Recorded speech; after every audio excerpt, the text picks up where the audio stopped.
What is happening? The Alternative Facts Podcast, episode 56. GQ. Yeah, it's your boy BarZ. That boy Soulpatch Adams. Yo, the Danger Felix, aka I'm not sure what's going on in this world today. That's an alias. It's super confusing. Let's start this off with a bang. Good work. Y'all listen to the brand new song that was released by August Alsina featuring Rick Ross, Entanglements. Yes, this is a real song. If you think this is a joke, no, it's not. Look it up. August Alsina featuring Rick Ross, Entanglements. Yeah. All right, so this What is are my your question. thoughts? I think this is what's important. When did the song come out? Yesterday. It just dropped. Yesterday. All right, so I guess the better question is, when was it created? Because the Red Table Talk thing was like last week? It was Right. last. So he heard that and was like, yo, let me get into the studio. This is the response. Okay. And then Rick Ross was like, yeah, all right, yeah, I'll jump on. Yeah, why not? Not only that, I'll troll a little bit. Rick Ross is getting Rick Ross at wrote Wingstop, and he's like called him up. he wrote some Rick Ross disrespectful was probably verses. at Wingstop, and August called him up. I need you on the song. All right, let me finish my wings. Oh, Let me finish my lemon pepper wing. Huh? No, but he wrote a disrespectful verse too. Listen. My willpower, jaded by her beauty. Yeah. I caught that Tupac reference. reference. Tupac. Man of Tupac, yeah. Man. that was like icing on the cake. That was like, bro, you trying to get your ass whooped. Listen. Like, Don't think Yeah. Will Smith is like that soft There guy from Philly. Philly will get.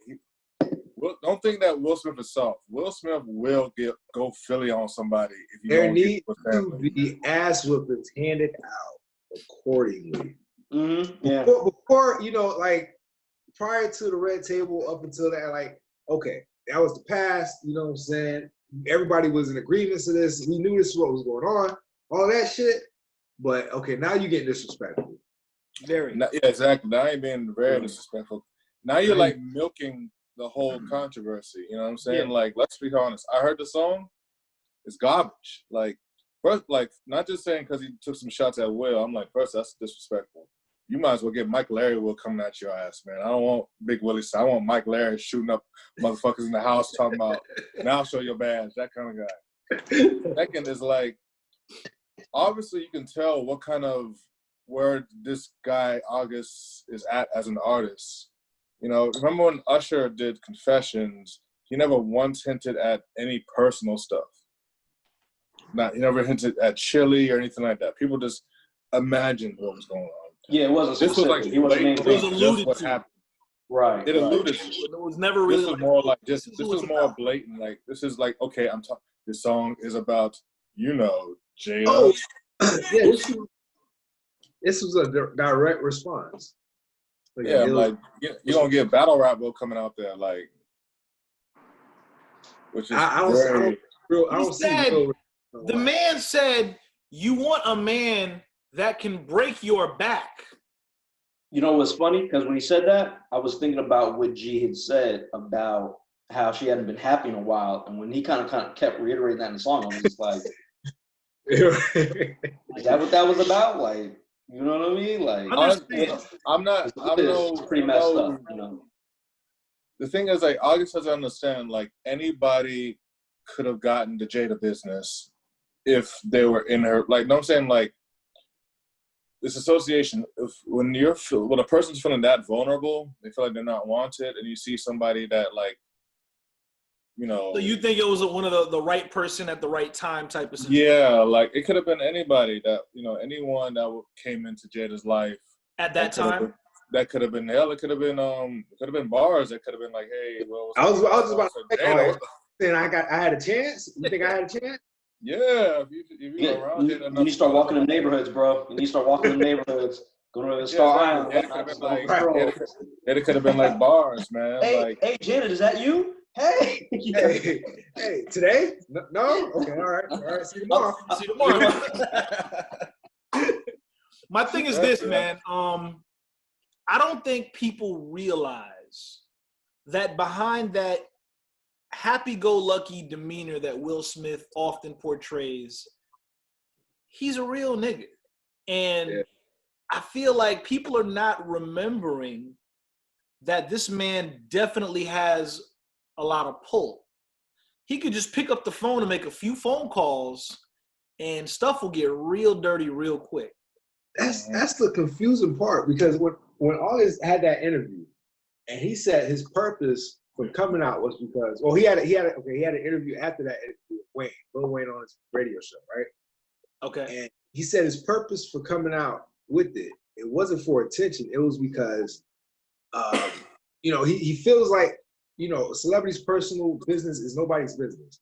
But he said, when my personal business starts affecting my lifestyle and my livelihood, then I have to correct things. So he's saying that he told his truth so that the people who wouldn't mess with him because they thought he was a homewrecker, and all these things would stop blackballing. This is like this is a homewrecker's anthem. This is like fuckboy side nigga anthem. Yeah, it's funny because he kind of leaned into it now. How is that the reason for it when you still, continue this act or whatever like that? Like you say, Will Smith is a powerful dude. The Smiths, they're not, again, they have some pull. Mm-hmm. So, nigga, if you was blackballed before. Yeah, like I said, I don't believe that. Last time we talked about podcast, I don't believe that that's the case, man. I think he did it because he had a project coming out. There were already rumors circulated, so he figured he'd capitalize off of that while he's telling his truth in this next album. This next project, because if it was about correcting it, you wouldn't have come out with this track. Like Soulpatch said, it is the homewrecker anthem. But the thing about it is, I'm gonna say this on an artistic standpoint because I'm a big music lover.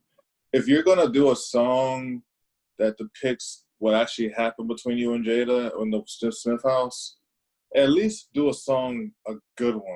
Like, I'm hearing nothing but auto-tune. Like, every cliche you ever heard in an R&B music song now is in it. Cliche, auto-tune, over the top. So for the record, Soulpatch's issue is not the lyrics. It is the quality of the song. If it was a club band, no, my issue is the lyrics too. Because I'm down for that disrespect shit. Out of nowhere, Rick Ross and August pretty much threw some shots at Will. You didn't have to mention Will. You didn't have to mention Jada. You could have just made it very vague. He didn't. He mentioned Will, Jada. He didn't, but it was so close. He said willpower. He said jaded. And he mentioned the Tupac reference. And it's called entanglement. Like, we have not all seen the Red Table Talk at this point. Exactly. So it's kind of like you are pretty much hinting the fuck out of this. Strategic. It was very strategic. Yeah. So I'm like, you pretty much, I'm fighting words right now. So I'm like, so the song, obviously, I don't think August is talented as a singer. I'm being real. So I'm not saying it because of that. Just like, there's nothing about him that really stands out as an R&B singer. No, he can sing. I give it to him. He can sing. He's a good artist. This was a bad song. It really was. Yeah, but it was also a quick money grab. You know what I'm saying? It was a money grab. He flipped. Yeah. He's taking now. Okay. Picture like this. Okay. He created a situation. Red Table Talk happens. The highlight of Red Table Talk is the word entanglement. Mm-hmm. Right? So before Will Smith or Jada can copyright that or brand that, he branded it. And here's Rick Ross. He probably has no relationship with Will Smith whatsoever. And he never will now. But he does have relationships with Jay-Z, who has relationships with Will Smith. Yeah. So it might come back to bite him in the ass. Who knows? We'll see. I mean, yeah. But will it be? I'd say it like. How big is it gonna blow up?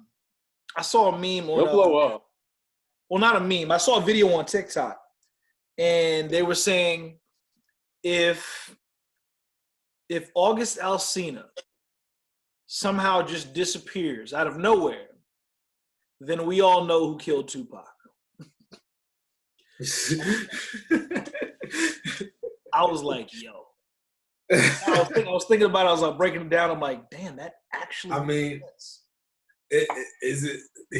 Nobody ever thought about it. Right? It never came up. Anything happens to August right now, we know who killed Tupac. Yeah, that'd be crazy. If that's we found out who really killed Tupac, like you thought Puff and them was the G's, you thought Suge was the G. Nigga, it was Like, Will Smith. Got Big Willie like. Yo. Because remember that interview that he did on the Breakfast Club, where he did feel away. He was super jealous of Jada and Tupac's relationship. So, yo, all of a sudden you get the unreleased footage from the traffic light. You see Will Smith running up with a gun, pointing in the car, and he just blasting off and running away. Yo, all you hear is Summertime being played. Big Willie style. Wait, rewind that. What was that?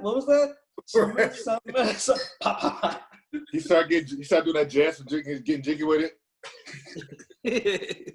Oh man. Man, I don't know, man. I don't know if Will's the one to mess with at this moment. Especially like, okay, if this indeed happened 4 years ago, right? Anytime within that 4-year period, you could have brought it up, but you choose to compound it with a music release. Yeah. Which is why it shows what your true intentions are. Why did you not release the music separately from this announcement? You know, spread it out, you know, like maybe a year ago, closer to when it actually took place. Why not spill it there? You know what I mean? Yeah, I feel the same way. Like I'm saying, like you do a song that's so clearly talking about what happened. Oh yeah. And then you do it like you don't even give it time to like really breathe. You just give it like boom. And take my next song. Mm-hmm. Like damn, musical genius here. Like, yeah. And the whole thing is that as awful as the song is, it doesn't matter because everyone's gonna want to listen to hear. Because it's lyrics, get a message. Oh, he's gonna get played. So many streams. It's gonna have so many streams. Like it's instantly gonna be a success because of what it's connected to. Yeah, he's gonna get streamed. I'm looking at immediately, just off of the title of the song. I'm already looking at it on YouTube where I heard the song. It's already at 116,000 views, and it was already released like what's today? Like what's it? The 18th? The 19th. 19th? Yeah, it's like. Yeah, this video came out on the 19th. So it was like. That's funny because. Yeah. Oh. Yeah, it's exactly. Like you didn't give it enough time to really breathe. It's just like, okay, I need a hit song. Entanglements. And it's the funny thing too. I think he's like in the lyrics. I feel like he's trying to like kind of misdirect. He's trying to misdirect because he's in the song talking about somehow we was basically just kind of like fuck buddies. And you D, gave you the D, and yeah, like imagine you think that's bad? He acting like he didn't have feelings. Yeah. And if you didn't have feelings, you wouldn't be doing it. You know what I mean? You wouldn't get into that petty stuff. Yeah, like you wanted it. He caught feelings. I mean, he caught feelings. Yeah. Everyone catches feelings with Jada. Everyone feels some kind of way with Jada Pinkett puts that on you. Yeah, like she put that on me. I'd be doing like a whole photo shoot devoted to Jada. Like, speaking of photo shoot, I couldn't help but notice that beautiful artwork you have behind you. You might want to share what that is to the people. Thank you very much, Garrett. Thank you very much, G. Mm-hmm. Very smooth. Very smooth. Great singers. Anyway, for those who are watching, this is actually. I'm not good at doing this. This is actually a photo I did of the Miami Beach Marina. This is actually going to be shown on my website, theraworange.com. That's THERAWORANGE.com. You can check it out. We have it for sale. You can get it as a mask, you can get it as a canvas, poster, anything you want to do for your home decor. And right now, you can even get it as a digital background. Just hit me up. Yeah. Nice. It's actually some pretty good work, I got to say. Also, one more thing.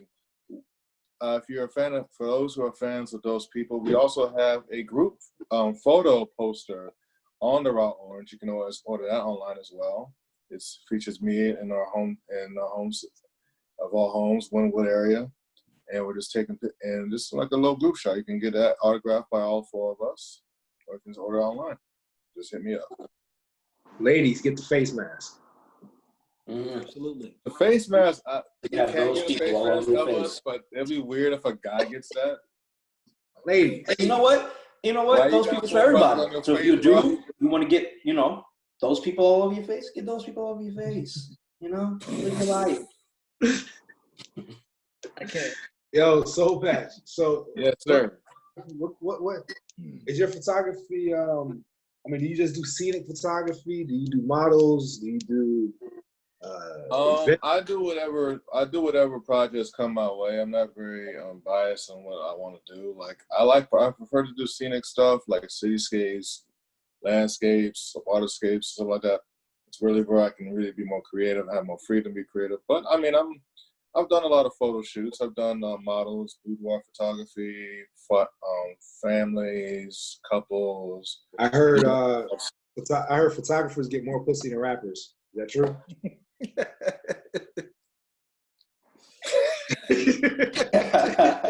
Hey, just don't name names. All right. Just don't name names. It does. I guess the artistic part of it does create an attraction. Even I've gotten, you know, it's happened with me a few times. You know. Have you been compromised? What do you mean? Yeah, what you mean? You know, like have you been, you know, like say a young lady wants to model something, you know, she's an inspiring model. She needs some headshots. Mm-hmm. No pun intended. She needs you know, a shoot done, but she can't necessarily afford to pay for you. What are your rates? Like, what's the average rate for a photographer? Not necessarily yours, but what's the average rate for a photographer? The average rate for the photography, this isn't my rate, by the way. I'm more affordable than most people. I like to be very affordable and competitive. The He said rate depends on how nice you are. He said he can be flexible if you flexible, you can be flexible. The average rate for a photo shoot is in the hundreds usually, at the lowest. Okay. For an average rate for a photo shoot, usually in the hundreds. Me, I usually charge $45 a session and just give you a full digital thing of prints to look at. Okay. That's because I like to be reasonable. But like to answer your question, yeah. Like, what if she don't have $45? She ain't got the cash. No flash for ass. I don't.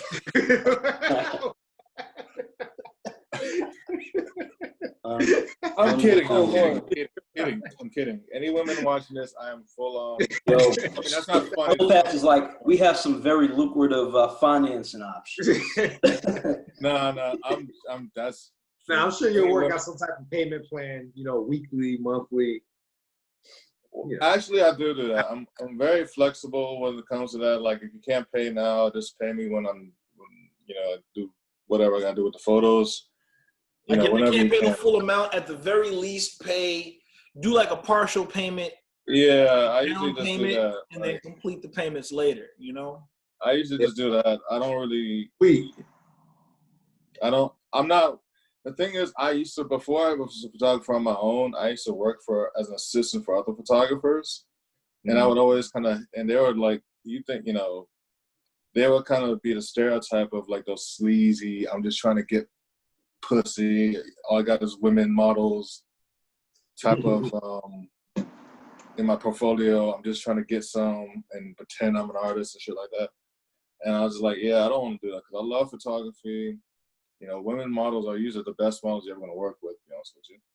Yeah, why is that? Because, like, women, reason why I say that is because a woman's body shape, no matter what shape it is, it has some type of artistic value. You ever look at a museum, you see, like, sculptures of women all the time, the curves, the details and all that. They have this very artistic shape about most of them, and me, if you notice, some of my photography does a lot of like geometry.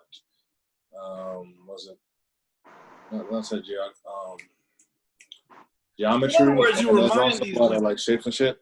You remind a lot of these ladies that their body is a piece of art. I find it worse art.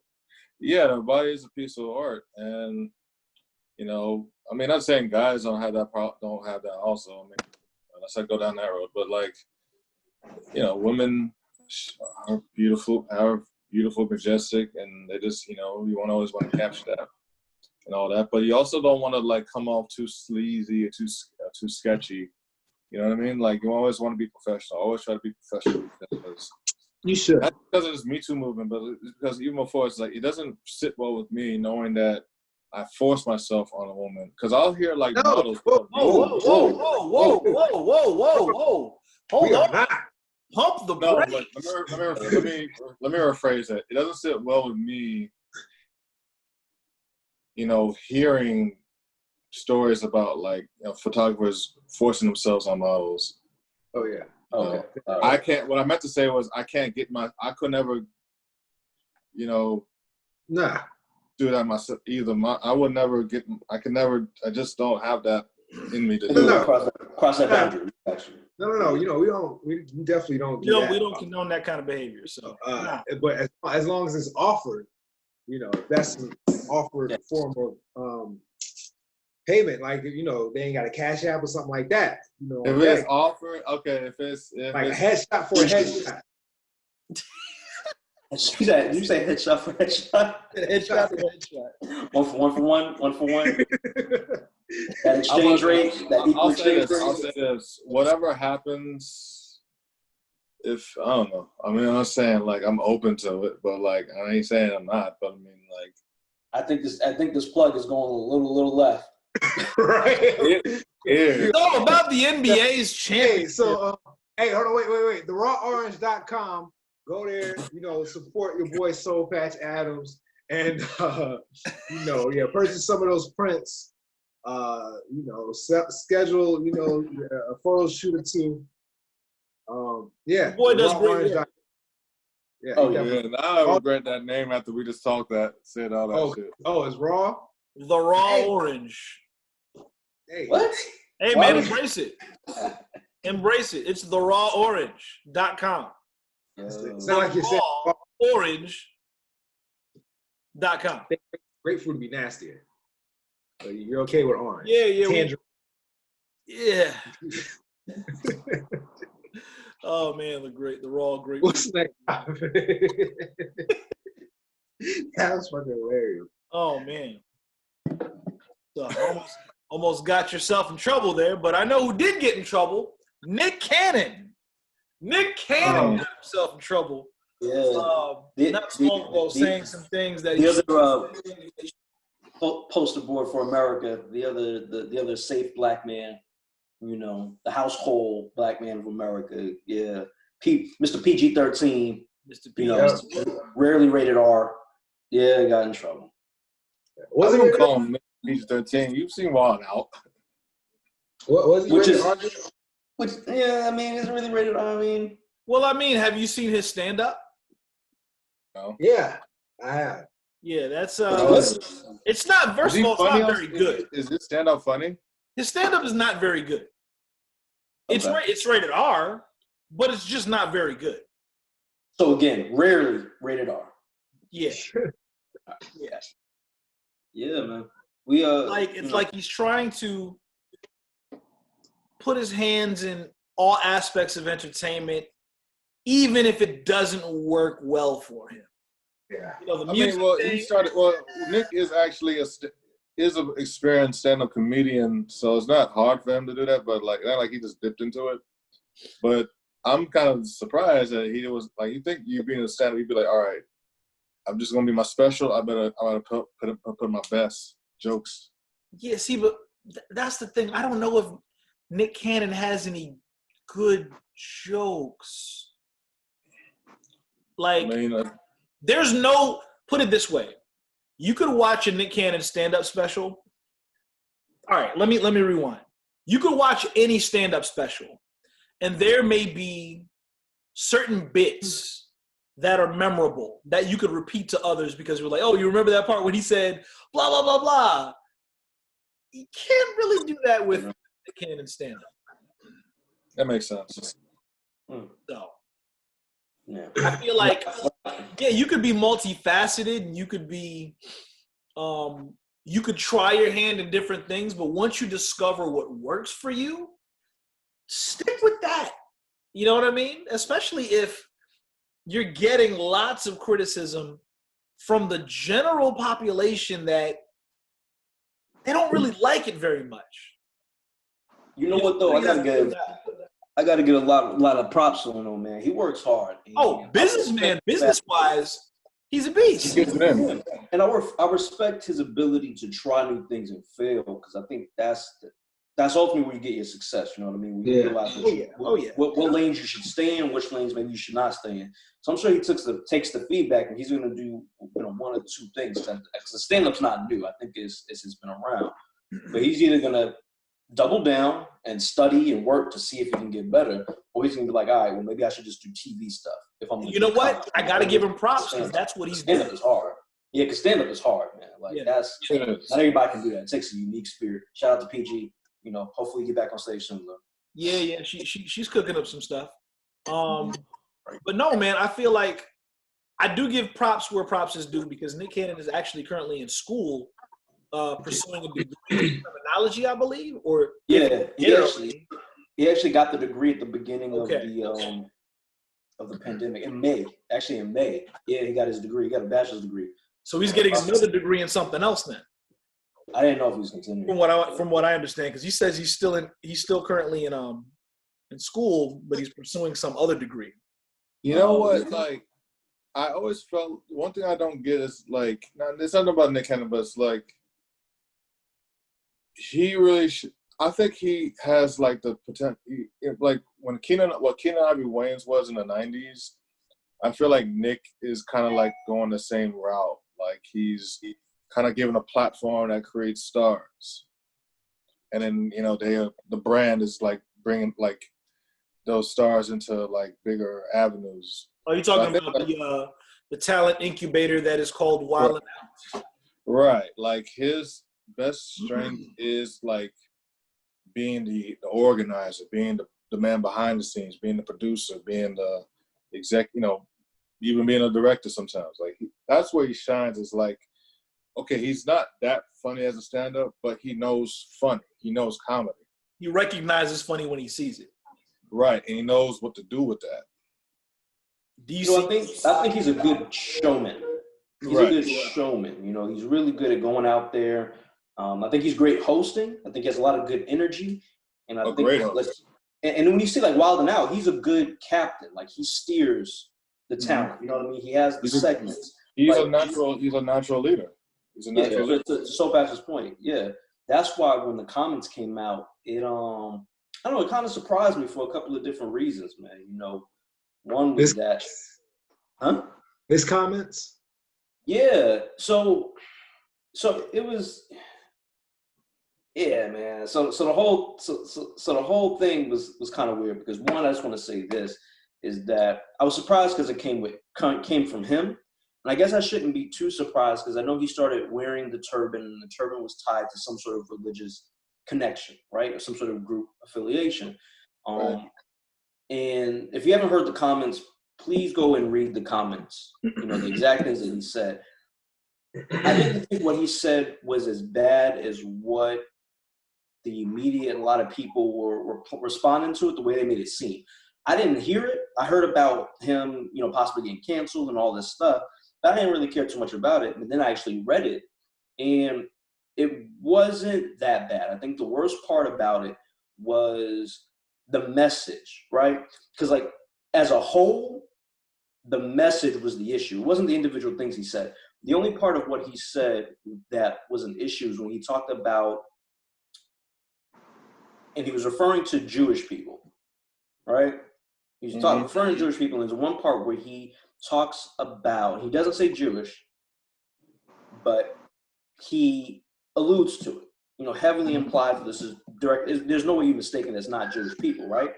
But there's one part where he basically says that Jewish people have a deficiency that is why they need to steal and kill, and something else is a third thing. And that's kind of where that's really the huge problem, is that portion of it. The other thing that he was talking about was his belief that Black people are the original Hebrews. They are the original Israelites, right? And if that's what you believe, that's what you believe. I don't think that that's an issue here. I think that in America, we should be able to debate and have conversations about our beliefs. If I believe that, Black people were the first Israelites, we can have a conversation and we can compare notes and historical, documents and books. Yeah. But I don't have no problem with that. I don't think that's the issue. The issue is when he kind of talks about them being this type of person. You know what I mean? That's where kind of you get into kind of hate speech, because even if that's what you believe, you got to realize that what you put out there, people are going to take that and be like, oh yeah, it is their fault. And not to say it's to this extent. Huh? And the reason that he gave too was kind of, I don't like when he was saying, oh, they act like savages because they don't have melanin. Yeah, so I don't agree with that either. I think it's debatable. I have no issue with that, because if you want to say that some people do certain things, right, because they lack melanin, right? Let's have a conversation about that, because you're talking about scientifically. Do you have scientific proof of this? Because we can talk about that, like blood types. Are we talking about that? Like, what are we talking about? But for you to just have like blanket statements, what L pointed out to me is like, it is dehumanizing. It is dehumanizing to say that these people are savages, which for me is already a red flag, because that's the same thing they did to Native Americans.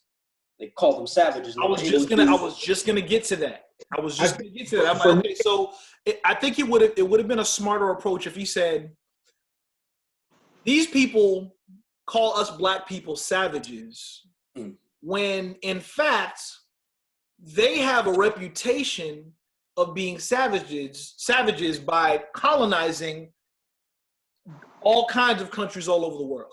Right, and the issue with that too is if he had made it more general, because in this he's inferring to just Jewish people as if Caucasians as a whole, and this also spans to people from Spain, the conquistadors that came and did that stuff too. So it's not just like Jewish people, and we don't really know the extent of the hand Jewish people had, and also Jewish people were prosecuted too.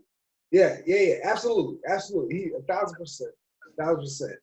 We can all agree that he should have better articulated himself a lot better. I agree. Yeah. But I agree. But and it should have been, hold on, Soulpatch. It should have been more broad, like you said, Danger. But for him, I think he's referring to the heads in the industry. Yeah. And for me, I don't know this, personally or whatever like that. But I'm assuming the majority of the big wigs in the industry may be of Jewish descent or whatever like that. Because he's not the first person I've heard that from when it comes to the industry. So no, definitely. And I think this is where, like you said, it should have been better articulated what he was trying to say. And when I think about the broader scope, and I want to look into this because I've had some conversations with people from the Brotherhood of Islam, and who he was talking to is a brother of Islam. He's one of the people who are Nation of Islam, right? And I gotta say, very intelligent, man. Very intelligent people. They make a lot of valid. What happened? Talking about Professor Griff?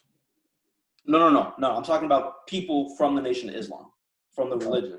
Very, very educated people, man. They have a lot of knowledge. There's a lot of wisdom that they bring about Black pride, and they refer a lot to like the Egyptian Africans of royalty, not the destitute African Americans of America, where we had Jim Crow slavery.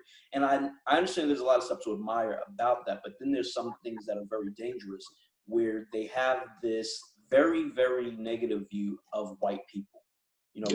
And they do a lot about them being evil and being the devil, and I feel like that's where it kind of goes left, man. You know what I mean? Like there are a lot of wealthy Jewish families, but it's not, in my opinion, right? Because I haven't seen a whole lot of proof of this, and if they have proof, show us proof.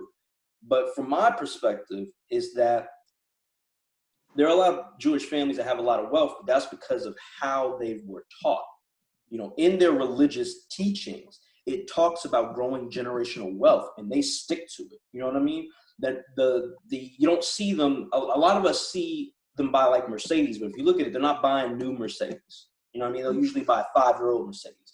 They're really good at handling their finances and they stick to it. You know what I mean? So while you might find, I don't know if you'll find some criminal history if you research. I definitely think you should research for everybody. But one of the reasons why they as a people do so well is because they've been financially taught from the beginning on how to do it right. And if you look at non-Jewish people and regular Caucasian people, they do the same thing. They got family heirlooms. They got people helping them with down payments. Like, they know how to build generational wealth. And I feel like what's going on is that the stuff that Griff and Nick Cannon were talking about, I don't want to say are talking points, but I think they're messages that come from Farrakhan and the Nation of Islam, where that's what they believe as a whole. You know what I mean? That they're the problem. And from my perspective, what it is for me is that the nation is about Black excellence, right? It's about pride in being Black, right? Mm-hmm. Proud of that melanin. So if that's the case, rather than saying these people are evil, these people have all this, these people shouldn't have it because they stole it and they murdered for it and they killed, the focus should be on how do we grow the wealth? How do we equal those feats? And I feel like I have a concern about it because it's less of a focus on how we can come together and do it for ourselves and more focused on how those people don't deserve it. Right. How something evil was done, that's why they have it. And it's kind of like, I'm not saying it's like an excuse, but it's a less focus on what we need to do. And it's a regression. It is. And it concerns me because those tones I've heard before. We hear the tones now, you know, in a lot of the governments that talk about Mexicans and how, you know, how they have all that land, or they talk about, you know, in Germany with, you know, I'm not saying it's the same, but it's similar tones where Hitler was like, Germany's broke because of the Jews. Look, you don't have food on your plate, but they have a whole mansion full. You know what I mean? They have this and they have that. Look at them. We should hate them rather than focus on the fact that the German government did not manage their finances well. That was the problem. What had nothing to do with them. They were living well because they lived below their means while everybody else was you know, spinning out of control.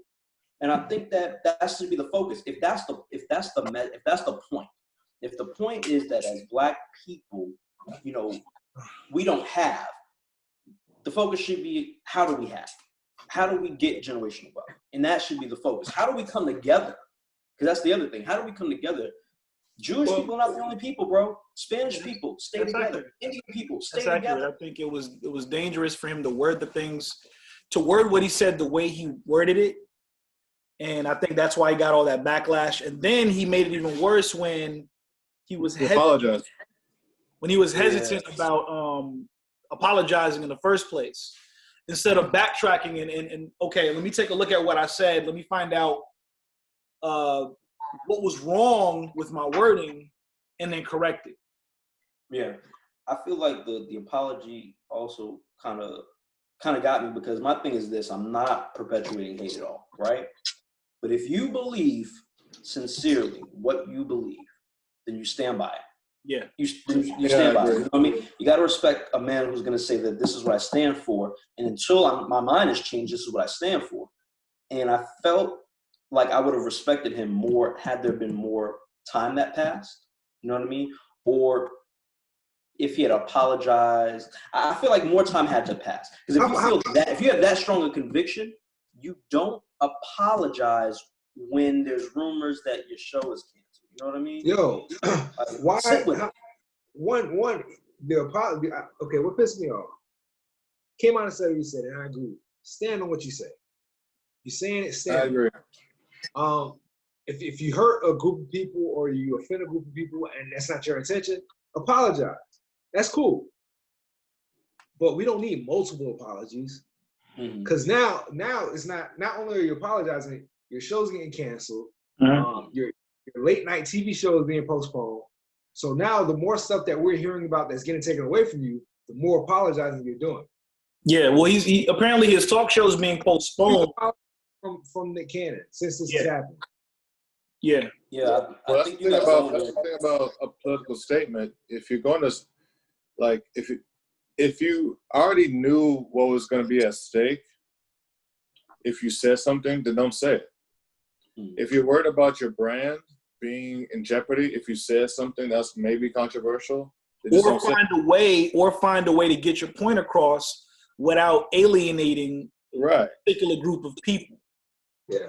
Right. You just gotta know how to you gotta understand, you gotta think about, okay, my brand and what's right. If you want to talk about the truth, fine.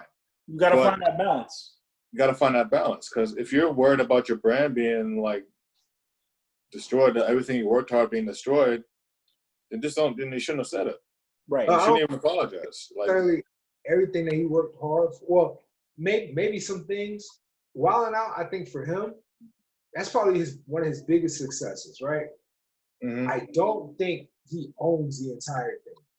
Because I feel like if he owned the entire thing, this wouldn't faze him. He would take that and take it somewhere else, whether it be with both. Yeah, isn't he fighting for ownership of that? He's fighting for ownership of the show. He must be. Currently. But at the same time, I feel like didn't he come up with the concept and then approach the network with that concept? He's the executive producer of the show. Yeah. So what? Yeah. The show is under his company, the Incredible production or whatever. Yeah, probably a portion of it. Yeah, that probably is a show as branded. You know, it's funny that you said that too, because it makes me think of something. So I think he would still mind even if he owns Wildin' Out full, because it's about the brand. And while you have one show, right, that's only one bank account. You only get one place where you get money, right? But keep in mind, he still owns Team Nick. Right, but how is this? It's about the brand. How is this going to affect his ability to make more buckets? So he has Team Nick, he has this. Can he keep Team Nick? Is that going to be the only two places he can get money from? Because you're only limited by how much money you can get. And I think for him, his focus is on billionaire status. I have a strong feeling that's his focus. So he's trying to build everything. He wants to be a host of this. He wants to have this show. And it's ironic, though, because that's how you build generational wealth. Mm. You keep making buckets where you can keep getting money from. And for him, it's ironic, though, because you're already doing it. You're doing the same thing that you're saying those people stole do, but you're doing it the right way. How come they didn't do it the way you're doing it? Mm-hmm. Right. Yeah, and then you're offending the same people who you work for, basically. Exactly.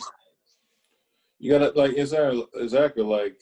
Viacom, the people that work at Viacom, they have their show under their umbrella. Whether it be MTV or VH1, he's under that umbrella.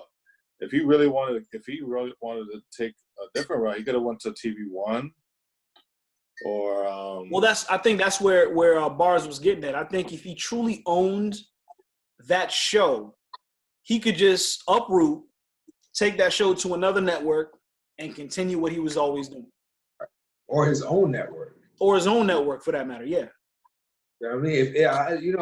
The perfect move I feel like for him would have been Quibi.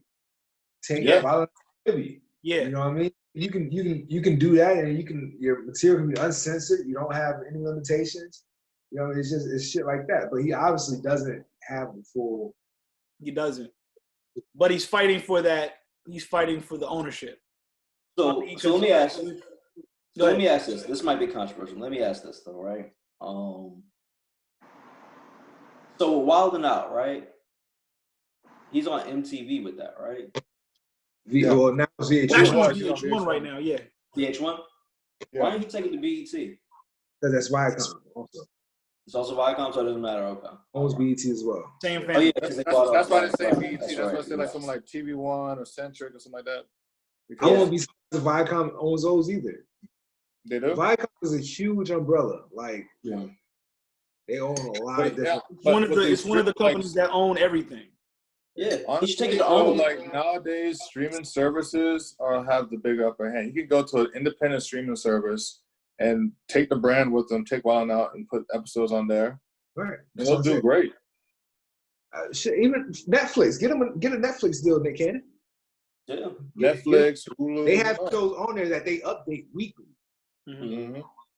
Oh, and I just want to say this too, because we got into the debate with Elle about this, and what I'm saying is that I'm not saying that people don't have a right to make mistakes and apologize and then be forgiven for them. My thing is, I'm not convinced that he believes it was a real mistake. You know what I mean? Like, he didn't believe what he said. Because he's getting in trouble for it. That's why the apology is coming from. Yeah, it's not a genuine apology. That's sincere. Yeah, I hear that he has scheduled to meet with religious leaders of the Jewish faith. You know, He did. You said he didn't? He did. No, I saw one podcast. We was actually talking to a member of the Jewish community. Yeah. On this podcast. Yeah. Yeah. I didn't see the video. I knew of it, but I didn't see the video. So I think this thing happens, right? So you get in a conversation with probably a rabbi or another religious leader, and that conversation is enough to change your heart and your mind. And it's just it's tough for me because there was such conviction in how you said it. You know what I mean? There was confidence in what you were saying. Yeah. And that might be the case. Maybe all it took is one conversation. Maybe the conversation was really good. I would have liked to have heard that in the apology. I haven't heard the apology, so I don't know if that was in there. But really to say, you know what? I thought I knew this, but I'm sitting down and having this conversation. There was all these new facts that were brought to light, and I am actually truly sorry. I grew up in a neighborhood that was mostly Jewish. So like I kind of gotten to know friends who are. So one thing I learned over the years is that like their sense of community is strong, meaning like they know someone that knows someone that knows someone that knows someone.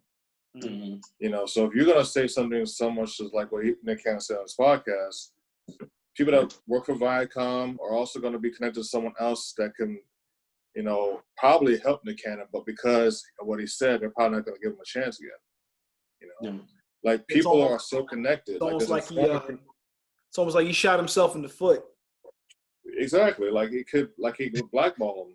You know, like because that community is so strong with each other. Like, you know, you say one thing, word travels around. Like actually, Professor Griff went through that with Public Enemy.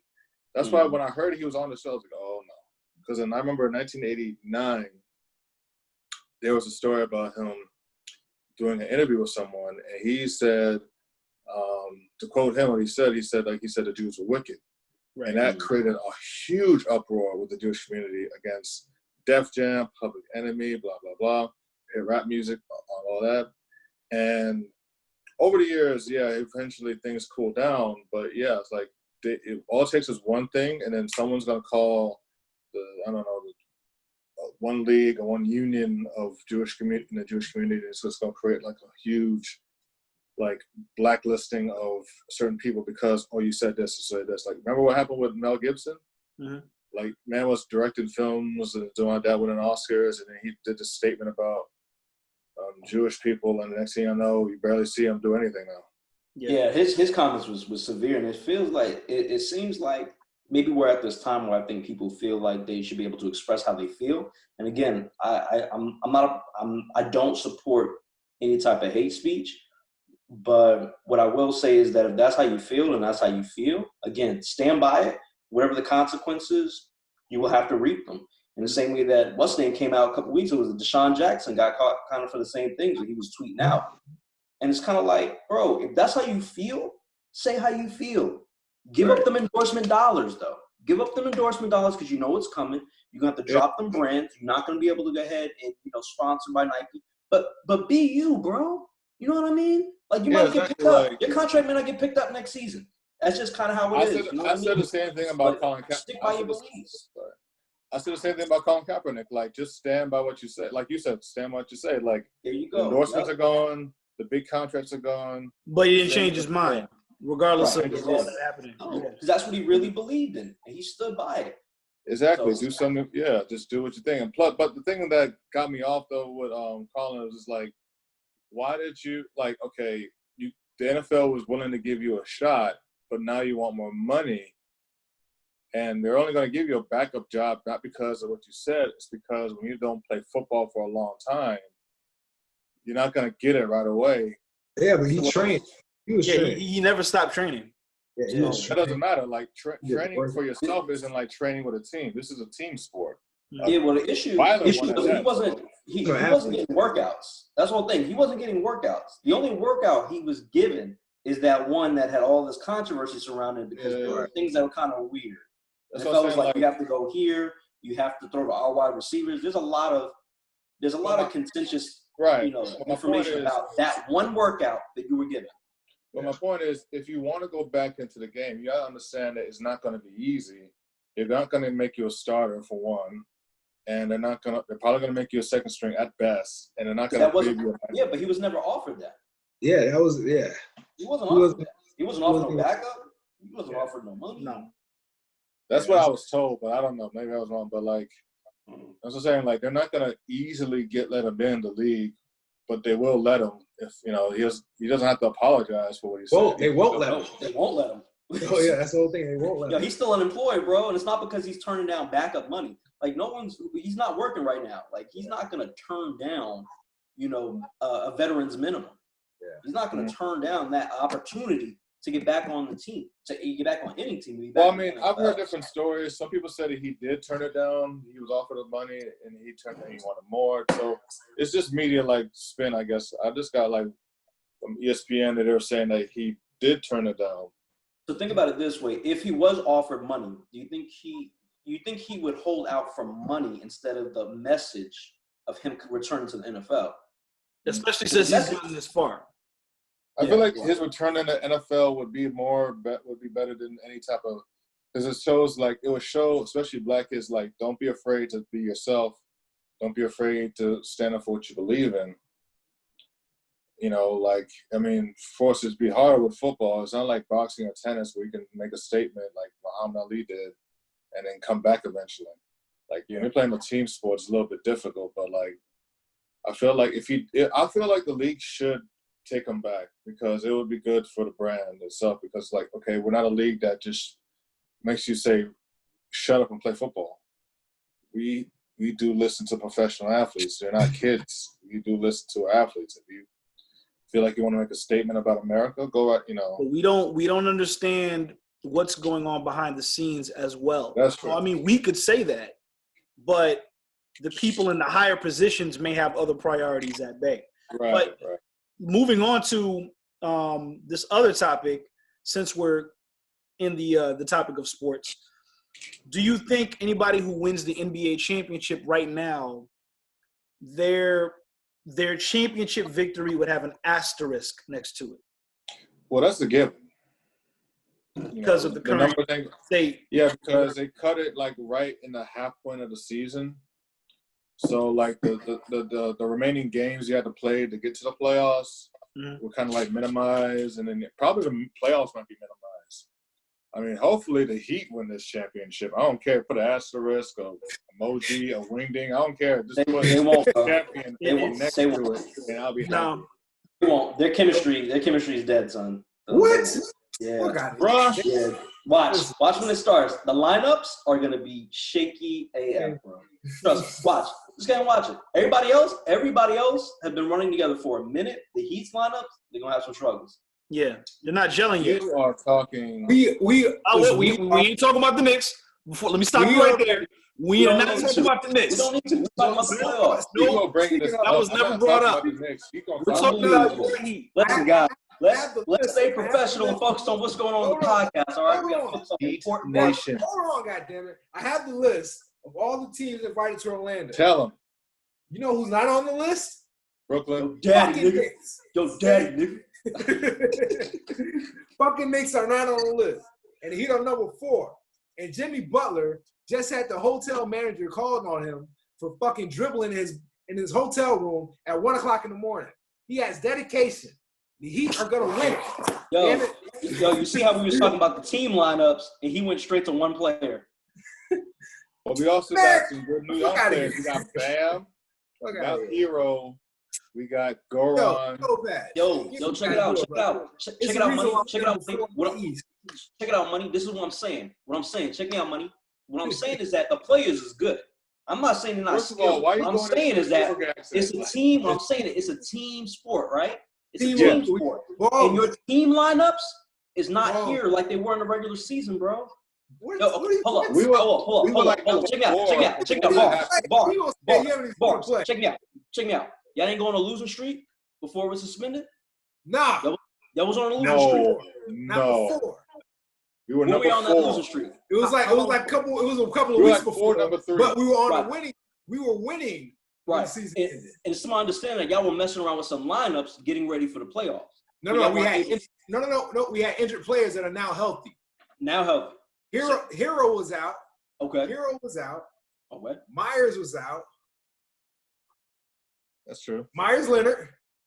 Okay. All right. Tyler Hero. Okay. Right. Kelly Olynyk. He was out. Okay. All these players were out due to injury. But now they healthy. Like that. But now they healthy. But now they healthy, so it should be good.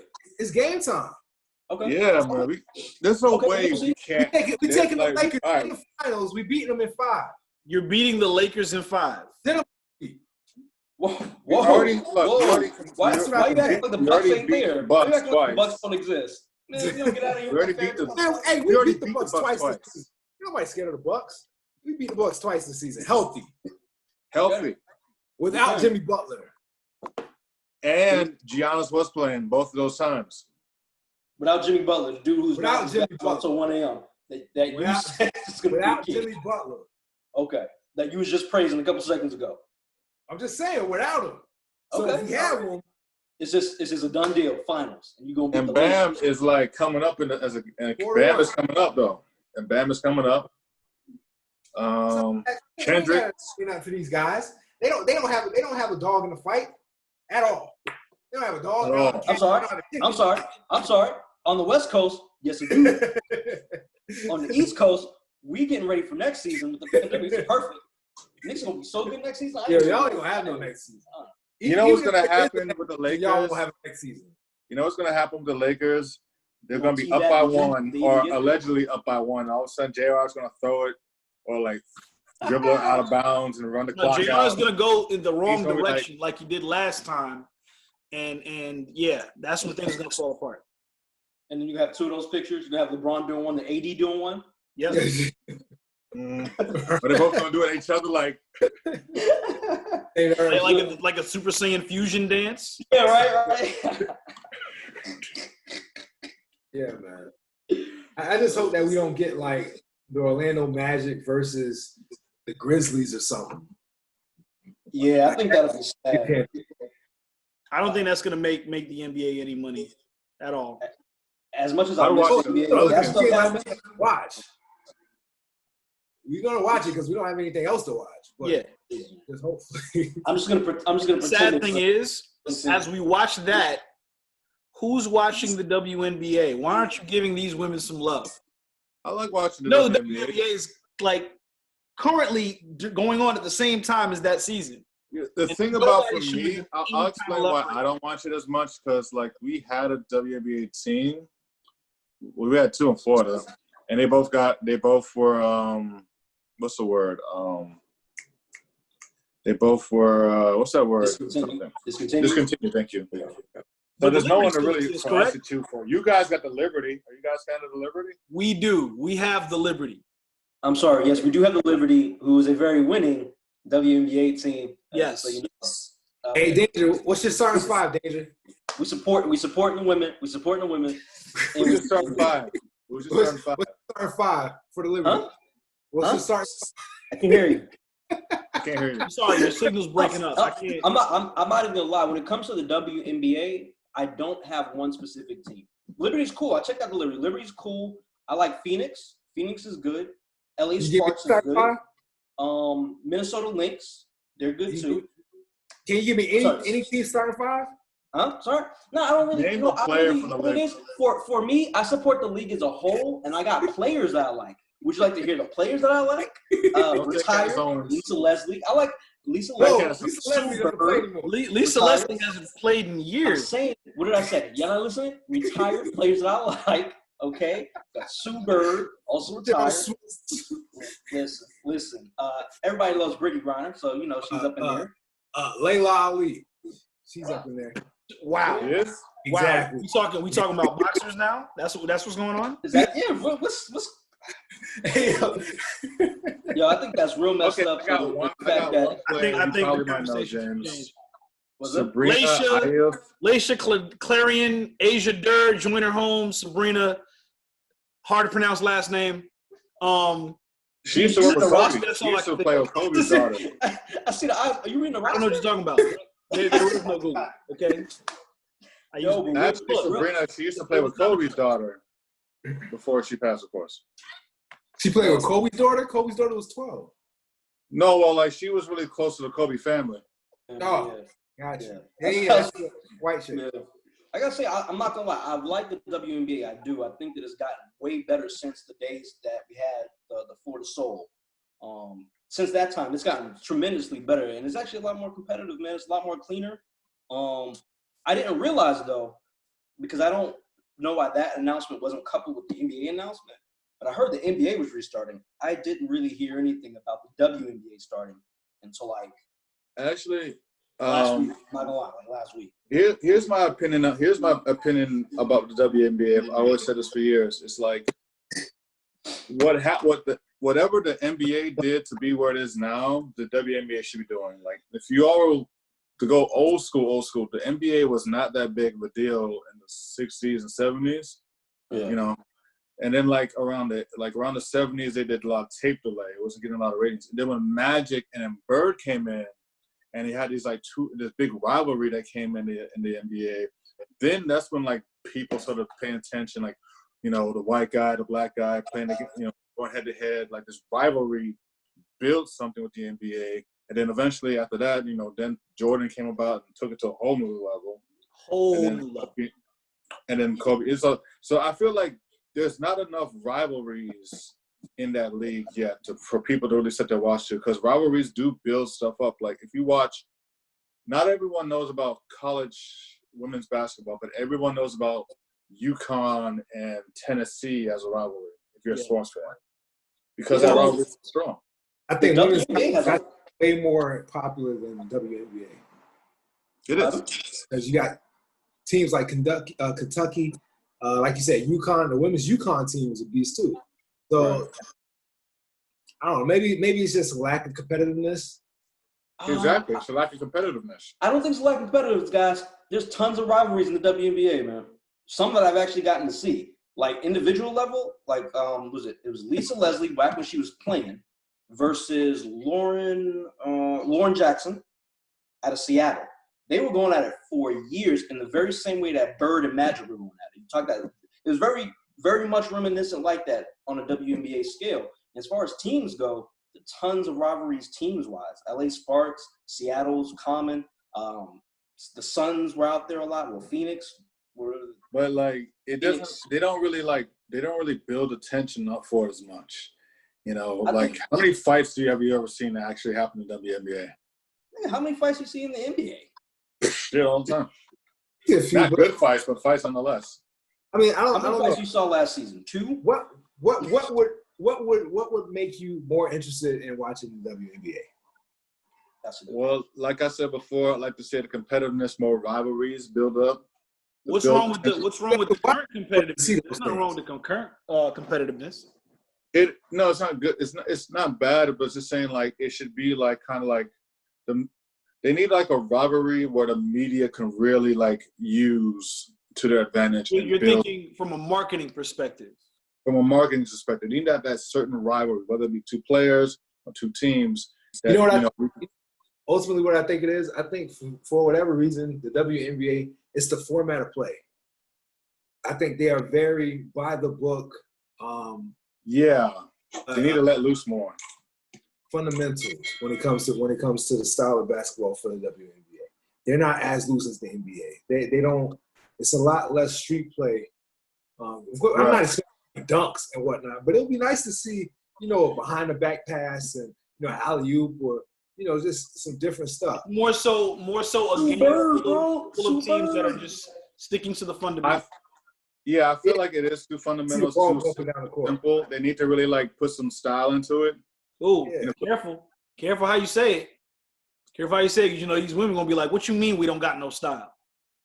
No, I'm gonna say like they need to put like I feel like it is a little bit too based on the fundamentals. They need to put a little bit more street ball into it. Yo, maybe you're right. Maybe they should take early 90s NBA, late 80s basketball and have like a Detroit Pistons team. And you're like, listen, we're going to go out there and we're going to play basketball. Bad girls. To street fight. Yeah, the bad girls. Yeah, the bad girls. Yeah. They need to put, like, that's the thing, like, the more you put like, you've got to put a little bit more, you got to give it some edge, you know? Got to have some conscience, got to give a little edge to it. You want to infuse the WNBA with a couple of villains to make things interesting. Yeah. Yes. Baltimore Ravens style. I hate to say that, but it's true. Like, every sports, there's always that player that people just hate. Mm-hmm. Like, everyone hates in football for no reason. I don't know why, but, like, Tom Brady. Everybody hates a fucking cheater. That's why. That's why Soulpatch is the fucking cheater. But he wins. But he wins. I would say he's talented. Okay, that's what makes it worse. He's talented. He's one of the best quarterbacks I've ever seen. That's why I don't understand why he needs to cheat on top of that. Exactly. People just people like to have someone they can hate. Yeah. They just cannot stand someone that's constant, someone that's embraces, someone that's. Griner. So you're saying that people the only girl who can dunk. A villain. No. Everybody in the WNBA is too well liked for it to be interesting. You're saying. Right. Gotcha. They're too focused on trying to be liked by everyone. Like, what it is? Okay, so it's a double-edged sword for them, right? So say they do creative villains. Say they do have a little bit more tension in the WNBA. Mm-hmm. Does that come off as competitiveness, or does it come off as cattiness? It can come off as either one. I mean, I'm saying to society. It will come off that way. It'll come off that way to society. But all right, I'll give you a better model then. Like, look at the WWE. Before, when we grew up watching wrestling, there was like maybe like you can count on maybe one hand how many female wrestlers who were really wrestling in the ring. Like I think it was like Chyna, maybe Trish, Luna, Jacqueline, all of them.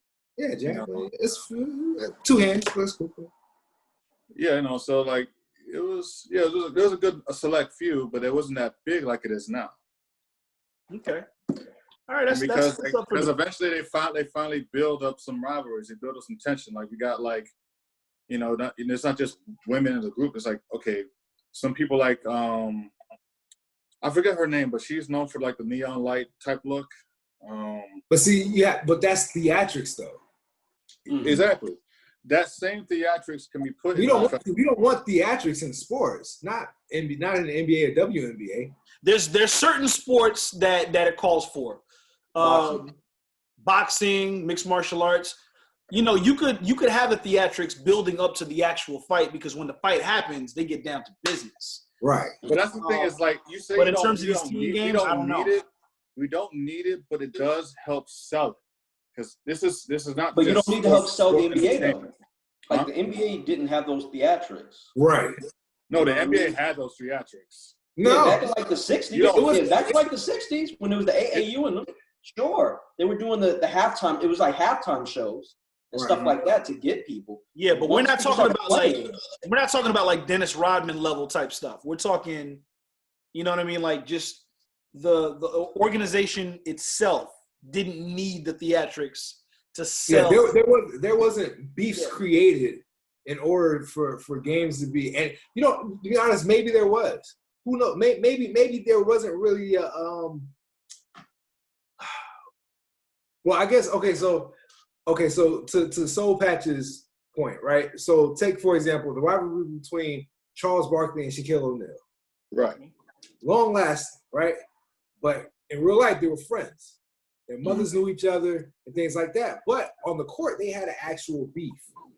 It wasn't necessarily fake, but it wasn't necessarily as real as one may think.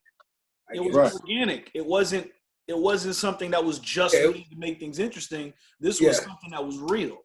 Yeah. Yeah, so it's like. So you trying to say you want to go into the WNBA and be like, hey, so-and-so is sleeping with your man. What? And then have fights break out in the WNBA and make it more theatrical? Is that what you're saying? That would turn it into like maybe like Love and Hip Hop. Like I'm not saying that. I'm saying like Love, hip hop, and basketball. That's what we do. I'll give an example. Like, you know how like Colin McGregor walks around with the suit with all the bells and whistles and shit like that. Mm-hmm. Like someone like with that type of like full on over the top cockiness. Right, but here's the thing. It's different when it comes to, there's certain things that certain people can get away with. Some type of swag, you know, some type of like. There's certain things that certain people can get away with that other people can't. I think Connor can get away with that primarily because he's a fighter, which means he's a solo athlete. I'll give another. He's an independent contractor, so he can go from one organization to the other. He's not necessarily selling the organization, right. Selling himself as a fighter. Whereas in WNBA, you're trying to sell the organization, right. Like for exciting, but it something like that. But someone like that does like Sue Bird's wife or girlfriend, who's actually. You've seen her on. She's like I don't know. She's a captain or something on the women's national soccer team, the one that won the World Cup. Yeah. Mm-hmm. You know, she's the one that's been doing outspoken statements about Trump and stuff like that. Yeah. I don't know her name off the top of my head, but like you know what I'm talking about, right? Mm-hmm. Yeah.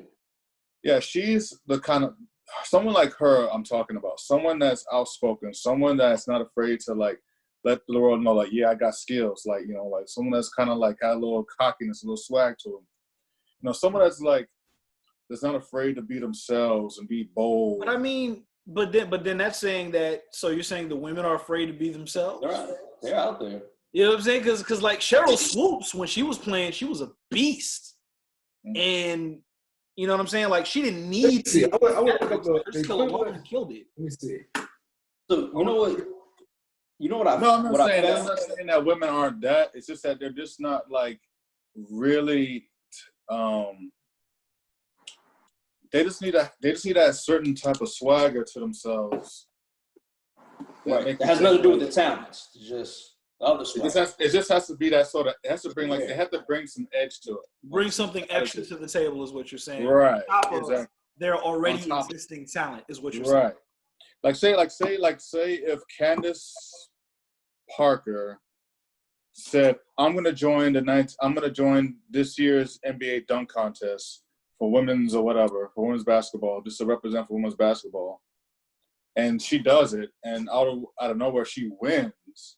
That's gonna bring some attention. That'd be dope. Like people are gonna say, oh shit, women can dunk better than men. Like, oh God, like, all right, okay, I'm gonna see what someone like that. If someone said, I'm going to join in the next NBA dunk contest and I'm going to win. And she does win. So they're not going to let her participate in the NBA dunk contest. But just real quick note, because it looks like you're digging yourself a hole, Soulpatch. Just a side note, Maya Moore, you're talking about someone who kind of is outspoken politically. Maya Moore actually helped get a man who was wrongly convicted out of prison, who was serving, I think, a 50-year sentence. You got to check out that story. It was a real good story. I've heard of that story, too. I'm not talking about that outspoken. I mean, like, more of, like... You want to see more of that. You want to see more of that in the league. Maybe that would help. And, I mean, which is weird, though, because, see, okay, when the All-Star time comes, right? The WNBA players, they participate in some of the events. They'll participate in, like, the shootout. Without the shootout, but the point guard challenge, I think it is. Yeah. I participated in that. I'm not sure if they do the 3-point contest or not. They don't. They don't. Okay, so maybe if they involve them more in like 3-point contests, slam dunk contests, if they have the ability to, why not? And made more events where the WNBA players can be involved and people can get to know them and see them. And then that might draw a little bit more attention to That's exactly what I'm saying. Like really push, kind of like push the league more. So then that falls into the responsibility of the marketing team. Then they gotta be better at marketing the organization, because the organization itself is great. They just need more eyes on it. That's all it is. That's really all it is. You gotta because they just need to really push a better platform for it. You know, like I've seen like they went from like even like broadcasting isn't. There's not a solid broadcast. You can't like it used to be on Lifetime. You know, it used to be first. It used to be on the they need to market it everywhere. They need to market it everywhere. So everybody can see it. One of the issues for me, and this is why I don't understand why they restarted at the same time, one of the issues that I found with the WNBA, while I enjoy watching it, it conflicts with the NBA, and the NBA for me takes priority. Obviously, I've been watching the NBA longer. It was more of my fealty there. Sometimes you're watching an NBA game, and a WNBA game is on like around the same time on a different channel, and it's kind of like, well, I can't choose. And I feel like there needs to be less of an overlap between the two, because I would easily watch the WNBA a lot more if it didn't conflict with my NBA games. Because when NBA is off, I miss the NBA, and I can fill that with WNBA. You know what I mean? There's not a whole lot lost between that, but when they conflict and overlap, I mean, I gotta make a choice. Yeah, I mean, and you wanna, I mean, you know, some people like the NBA, some people do like to watch NBA. You know, even ask my mom, like, you know, you always tell me about women's rights and all that. Like, why come you don't like watching? She's like, I don't know. Like, oh yeah, a lot of women don't actually watch the WNBA, which I think is also a slight issue. That's another problem I've been noticing. Like, they don't really like. I don't know what it is. I don't know why it's not. Why women don't really support watching that as much as you would think. You know what we should do? To me, we should have LMPG on an app. Marketing. It still comes down to marketing, simply because if the marketing is good, you could make anything look way, way, way, way better. So, perfect example, Ronda Rousey. The way they marketed that woman, they made it seem like she was unbeatable. She was invincible. She cannot be stopped. And that's why she got all the attention she got until she got kicked in the face twice and knocked out.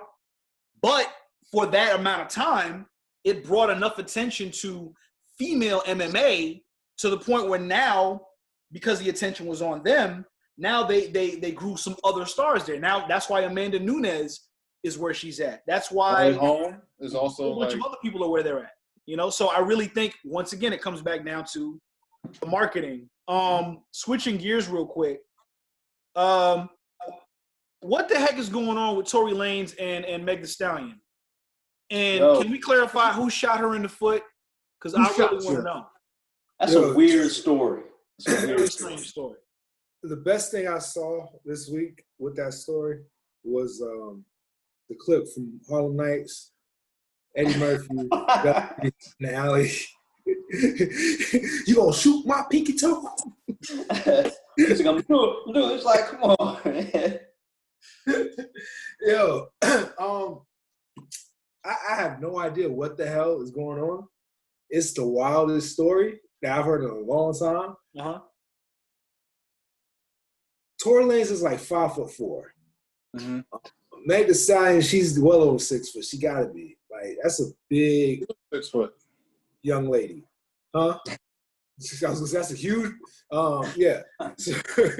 Huge. But, yes, so I guess they were out partying at a pool party or something like that, and they got into an argument, and shots were fired at some point. Her and Tory Lanez were in the car. They were driving. They were pulled over by police. Police found a gun in Tory Lanez's car. Had Tory Lanez get out. Had Meg Tha Stallion get out. Meg Tha Stallion, she hobbles out. She has blood dripping from her foot. Apparently, she's been shot.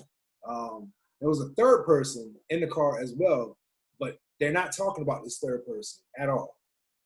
They were with Kylie Jenner that same day. Like, so for whatever reason, Kylie Jenner just disappeared, went about her business. Yeah.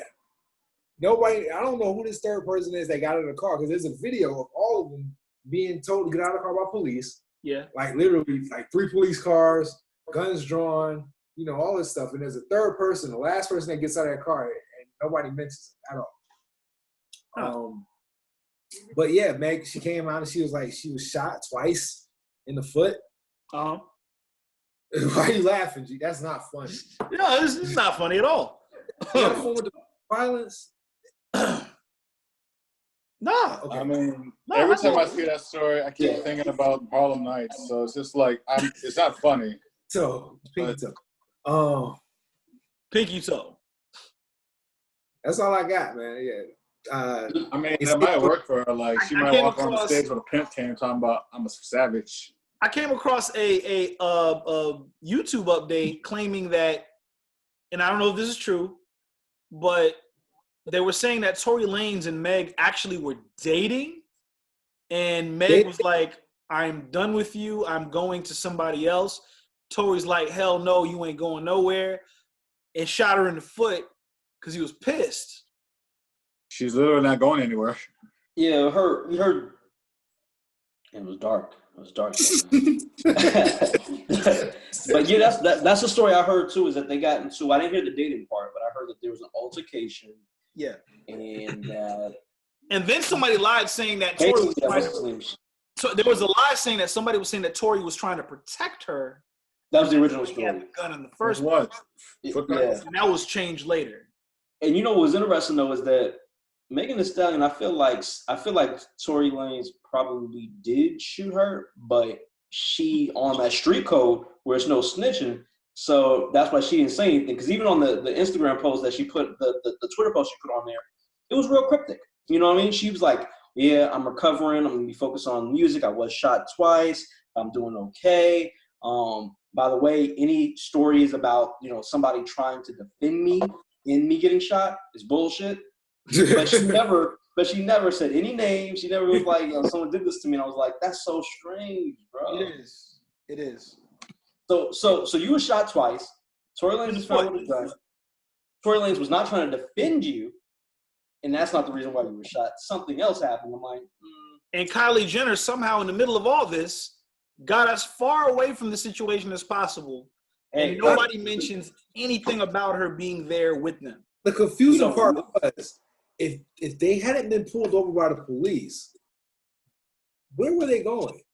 Hospital? Maybe he was like, my bad. I'm sorry, I overreacted. Let's get you to the hospital. She was like, I'm already in the car. I mean, this might be faster. Let me just go ahead and go scrap. I gotta hop out, hobble to another car. I gotta call Uber. Like, where the fuck am I go? As a high profile celebrity, I mean, they're pretty high. They're pretty high up there right now, currently, right? Right now. They have on the charts and stuff like that. So, what would they be, like B, celebrity status? No, I mean, I don't know about Tory, but I think Megan's kind of like reaching A-list right now. Reaching, but is she there yet? Right. I don't know if she's there yet, but she's approaching. I don't think she's quite there yet. So we'll say B, right? Okay. You get shot in the foot twice. Ouch. If you go to the hospital, you're gonna have to explain it. So it's gonna kick her out. You know, late night Hollywood style. You know what I'm saying? Drop and go. Not even a full stop or rolling stop. Just got to. You can't let the camera catch the tag. Sorry. We'll be doing it while we turn too. It won't be a straight through. It'll be one of those. Hey, yo, I'm gonna do a smooth 20. Just jump out. Oh man, yeah. I'm curious as to how that story's gonna go. I know his charges have been upped to. Charges are up to. I guess based on what they've investigated. Yeah. I guess it came late though. It came late, but I guess they had to make sure that what they thought happened actually happened. So. Yeah. Okay. Jamie Foxx has a new Netflix film. Yeah, have you guys seen the trailer for this? I have not seen the trailer for it. Oh no, it's called Project Power. Okay. No, I haven't heard about that one. Let me see. So what it is, it's basically it's a sci-fi film, and during this time, they have a drug developed that will give you random superpowers for 5 minutes. I want it. Yeah. And you don't you take the pill, you don't know what you're gonna get. You don't know what power you get. It's fine. Give it to me. Yeah, for 5 minutes. I don't want to hear no side effects. They're extracting this ability from, I guess, a mutant of some sort who happens to be Jamie Foxx's daughter. So he's trying to get her back in the process of it. Wait, They have his daughter. Yeah. They have his daughter. So they captured his daughter somewhere in the middle of this. And they're extracting whatever from her to give people powers. Yes. They're putting it in a pill form to give people powers. Fine. And is Jamie producing this movie, or is it just like you need to turn Chatterbait off? Okay. Now, you know those Pornhub apps, they pop up every now and then. Telling you. Welcome to Pornhub.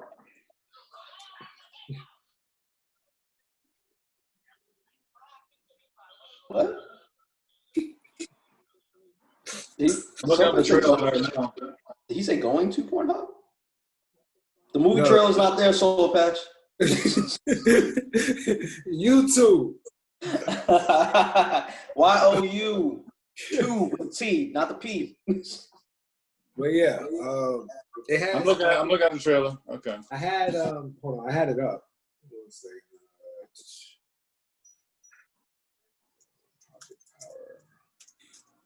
Sounds like an interesting. It sounds like an interesting concept. It has what's your boy?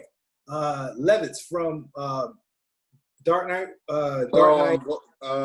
Gordon Levitt. Gordon Levitt. Yeah. He plays in it also. He plays in it also. I mean, it looks promising. It looks like a good movie. It's already out. When's it come out? No, it comes out in August. At the end of August? July. Project Power release date. Project Power is the name of the movie. Yeah, Project Power. I'm looking at the trailer for it. It looks interesting. I like it. Yeah, August 14th is the release date. Okay. Guess I'll check it out. I'll check it out. Actually, I don't know, because I'm actually holding out to see Jamie Foxx and Spawn. So you're not gonna watch this? You're not gonna watch this just because you're waiting for Spawn to come out? Yeah. Really? Really? Seriously? Jamie Foxx. So you like? No, I mean I might watch Foxx it. It looks until Spawn comes out. Yeah, because I've been more anticipating that movie than this one. Right, but you're not gonna watch anything else to keep you occupied until Spawn comes out? No. He doesn't want to ruin the anticipation. No, but I'm saying, you do realize with the whole COVID situation, a lot of movies halted a lot of filming, so that's going to be a long time for you to not watch anything. That's true. All right, I'll watch it. Yeah. Okay. Let's be understood. He's not watching any Jamie Foxx movies. Jamie Foxx movies. Okay, got you. For whatever reason I take that back. I am gonna watch Tyson because who wouldn't want to see that? Nope. So bad. If we end up telling you that the movie Project Power was good, and because you've been so super committed into not watching any Jamie Foxx films until Spawn comes out, you're gonna miss out on a great experience. I mean, I missed out on the Vin Diesel movie too. You know, not all. You didn't miss much. They're not all the same movie, Soulpatch. You're not gonna ruin the plot of Spawn if you watch Project Power. All right. I don't know, Soulpatch. I wouldn't chance it, bro. Oh, you convinced me. I'll watch it. Okay. So. Oh wait, Gambit has a trailer out now too. Shit, I didn't know that. The last two things on the agenda. We got Thought of the Day, and we have the hypothetical that'll make us squirm. So Thought of the Day. Okay, so I felt this the other day, right? I went and chilled out with my boy. We get ready to watch the latest episode of The Chi. Uh-huh. I've seen it, but he hadn't watched it yet. He asked me, was it good? It's like, yeah, so we were just chilling. He was like, he was going to put it on. But when he did it, he was like, I might get in trouble. Like, I feel like, my girl, she's watching me right now. Why is it that watching TV now feels like you're cheating on your spouse? What? Wait. Just the simple act of watching TV feels like just the act of watching TV feels like. Well, is it a show that they're like usually watching together, and now he's like kind of continuing to watch the series without her? Yes. Okay, I get it. I totally understand. That's disrespectful. But that has become a legit argument in relationships in 2020. Oh no, absolutely. Like that will start some shit. It will. Yeah. Oh yeah. You know why? Because that's if me and my wife are watching a series, right, and we're on episode 4, right, on Netflix. Let's say we're watching something on Netflix. We're both on episode 4, right? She goes to work. She comes back. Hey, baby, let's go watch so and so. And then she pulls it up and sees that it says resume episode 7. She gonna look at me like I'm crazy. Right. Yo, it's so bad. I've had to come up with ways to hide the fact that I've watched these episodes without my girl knowing. Like I'll restart the episode just enough for the line. Go back great.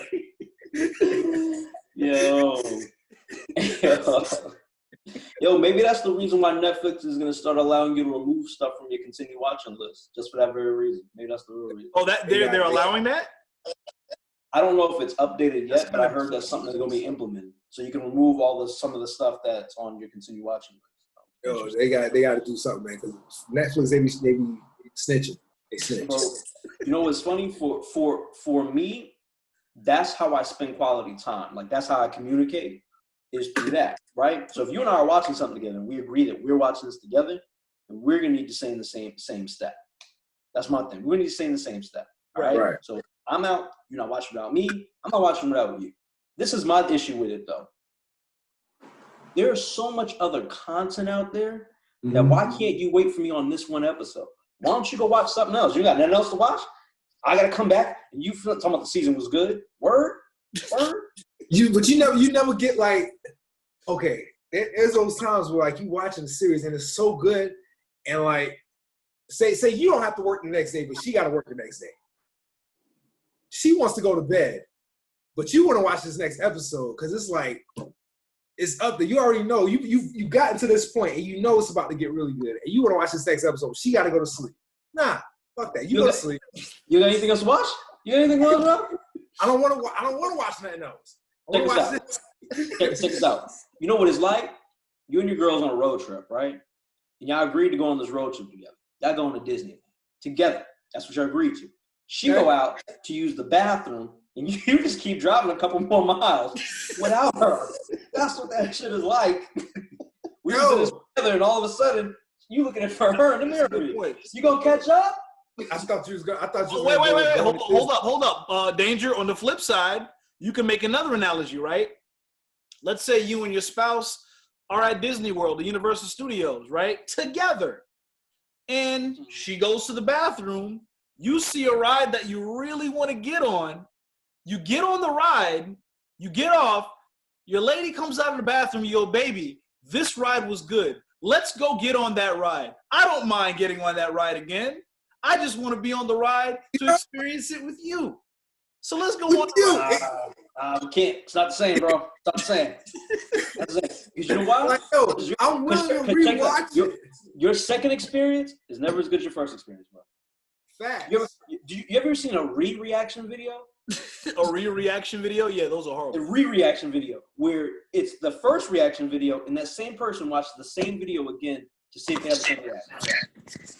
Yo, my girl. This reaction is the one you're like, oh snap.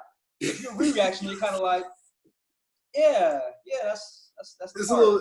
I mean, it brings it down a notch, I guess so. My girl, she won't watch movies that I've seen. Yeah. Elle won't either. She won't watch movies I've seen. Like I can't have a favorite movie of mine and want her to watch it because she's gonna ask me if I've seen it. And I'm gonna tell her yeah. Hold on. But there's a way you can cut that corner.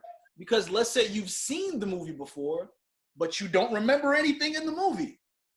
So you need to rewatch it to remember what you saw years and years ago. She's talking about lying. So I see that counts as you haven't seen the movie. I think I may have seen it.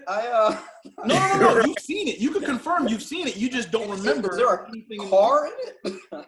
Right, exactly. And I'm supposed to be surprised because as the movie goes, I'm gonna remember it eventually. So check this out. Unless y'all were going through it, for me, it's different with movies. For me, because I watch a lot of movies. I watch a lot more movies than I watch TV shows. So for me, unless we're scrolling through and you say, "Oh, this looks good. I want to watch it." If you don't ever say that, I'm gonna watch everything now. Everything. You know what I mean? Because that's what happens now. With Elle be getting upset. She's like, "You seen this movie?" I was like, "I didn't know you want to see it." Yo, you ain't saying nothing. If you don't say, hey, closed mouths don't get fed. I'm watching everything unless you're like, I want to see this. I would like to see this. This looks interesting. Anything that gives me the inclination that if I don't watch it now, we will watch it later. I'll just move on to the next movie. If not, you ever start a movie and you get like 15, 20 minutes into it, like, yo, this is good. She'll probably enjoy this shit. What's your next move? I'm finishing the movie. No. I gotta make sure. I don't want to be with my reputation and say, "Hey, I think she would like this," and it goes through and it gets really bad. And you're like, "Nah." I gotta go with BarZ on this. If I start the first 20 minutes, I'm like, "Yo, this is good. Let me stop it before I get too invested into this." Because you are like, "Hey, babe, come watch this. It's really good. I only watched this." So we'll still be surprised after the 20-minute mark. Right. All right, so check this out, G. What happened if it was flipped, right? PG was like, "Oh, this movie's getting good. I think he'll like this. Let me use the movie It," right? Where let's say in the movie It doesn't start with and you're like, "Oh, you know what? Cool, let's watch this together." And then you get to like the midpoint of the movie now, past the 20-minute mark, and a clown pops out. You're going to be disappointed. You're going to be like, "What the fuck I'm you going doing to this be movie for?" I'm going to be pissed the hell off because I hate clowns. So exactly. That's what I'm saying. That's different. You know what I mean? Maybe start the movie off. You know, I watched the movie the other night. We watched the movie together. To me, she won't know. She would purposely make me look at something that I've expressed immense hate for. Hey, but maybe she won't know. Maybe it's a movie that doesn't give you the inclination that there's no clowns, right? Maybe it's just it's a movie that starts off like a mystery, and you like mysteries, but it turns out that it's a sci-fi mystery that's really a horror film that has a whole bunch of clowns in it, but you won't know until later. Just fucks them up. You know what I mean? Just done. You can't be trusted anymore. Yo. That's why people have trust issues. Okay, BarZ. Yeah, sleeping on the couch. I know, right? You sleeping on the couch. You watched 20 minutes of something we were supposed to. Oh man. So BarZ, hit us with the hypotheticals so we can squirm and feel uncomfortable. All right, everybody, give me a number. All right, I'm giving you 9. You giving me 9, G? Yeah. 13. Hold on. One second. Let me get to my. Got a spreadsheet. Keep track. Doomsday spreadsheet. Yeah. Make sure we're not picking the same hypotheticals. Yeah. Same numbers. Okay. All right. Danger, you chose a number. Soulpatch, you chose a number. 13. What is it? Is it 1 through 21? 1 through 20. 1 through 21. 21. Okay. So I'm sticking with 9. Got 9. All right. Soulpatch, what you got? Or Danger, either one? 12. I said 13. 12. Okay. And Soulpatch, you said 13. BarZ, for you, I'm choosing 11. We're right down. I think we already did 11. Okay. 15. Okay, all right. So, should I go in the order? All right, I guess I'll start. Start with number 6. G. Yeah. All right. So, G, you pick number 9. Yeah. Would you rather eat out your grandmother or a homeless person's butthole?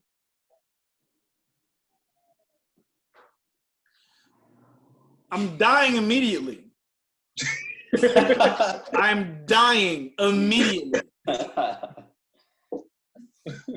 Would you rather eat out your grandmother or a homeless person's butthole? I don't think you heard me the first time. I am dying immediately. Yeah, I don't know if I could.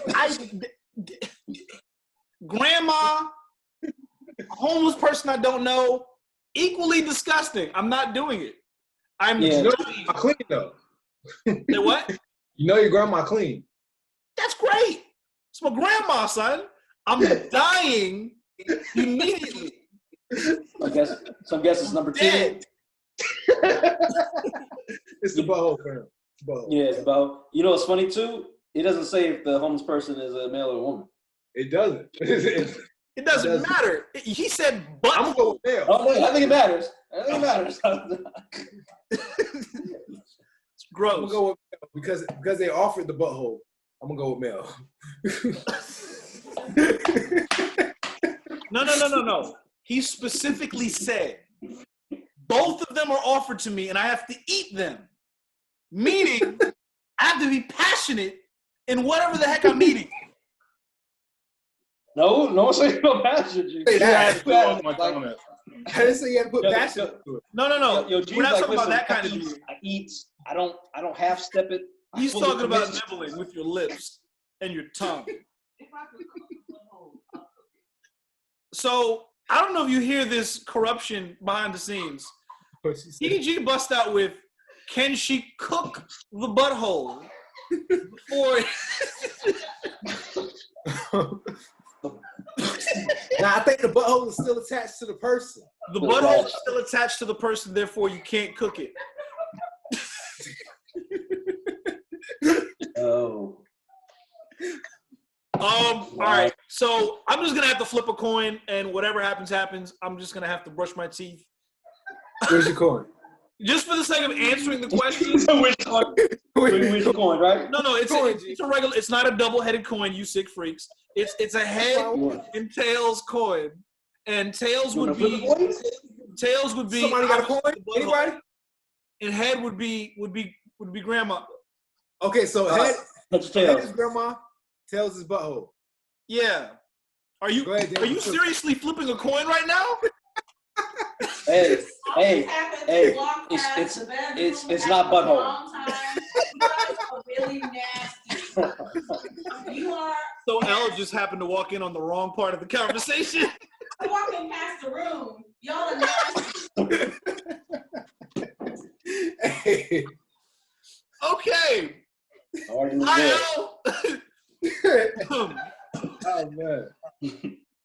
Oh man. Whatever the coin lands on. All right, so I think we're on to Soul. It landed on heads. It landed on heads. That's All your right, grandmother. well. Yo, me, pause. Like, let you know, reiterate.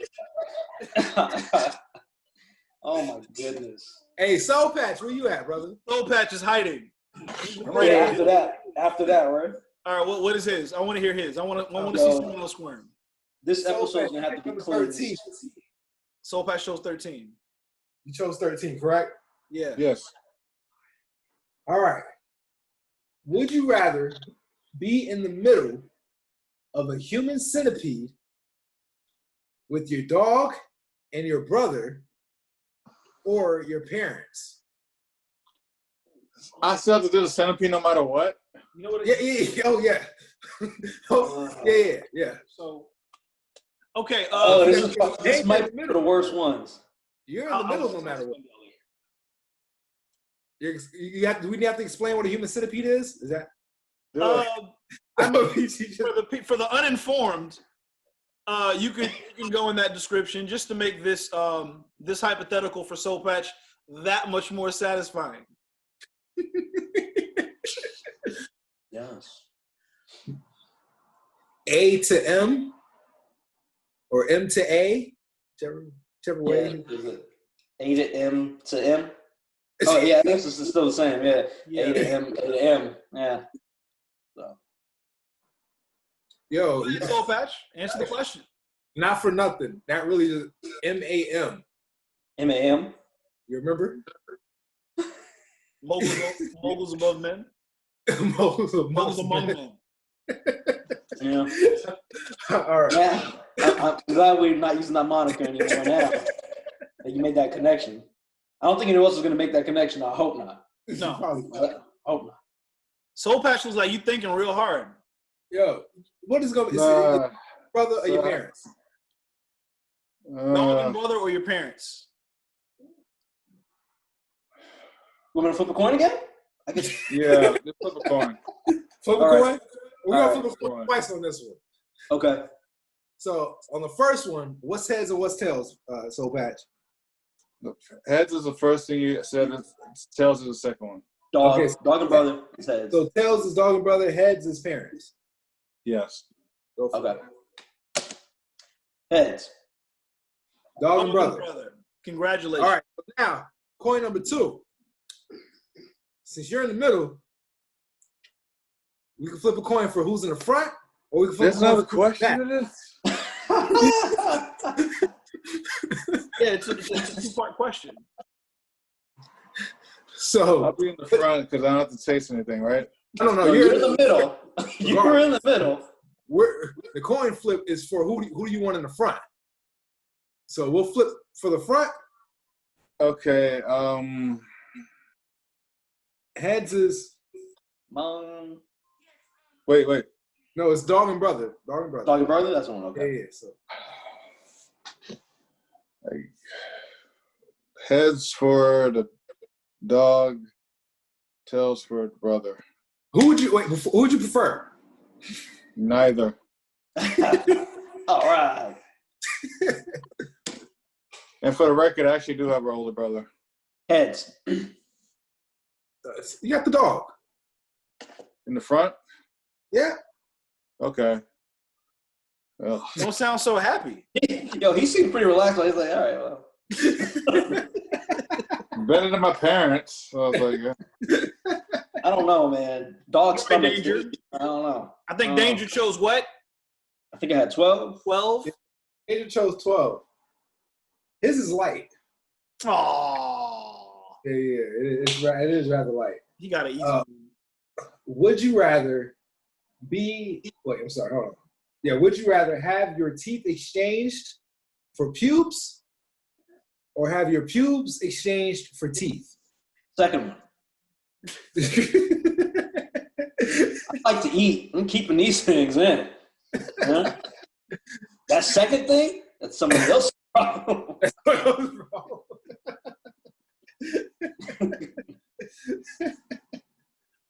All right, BarZ. All right.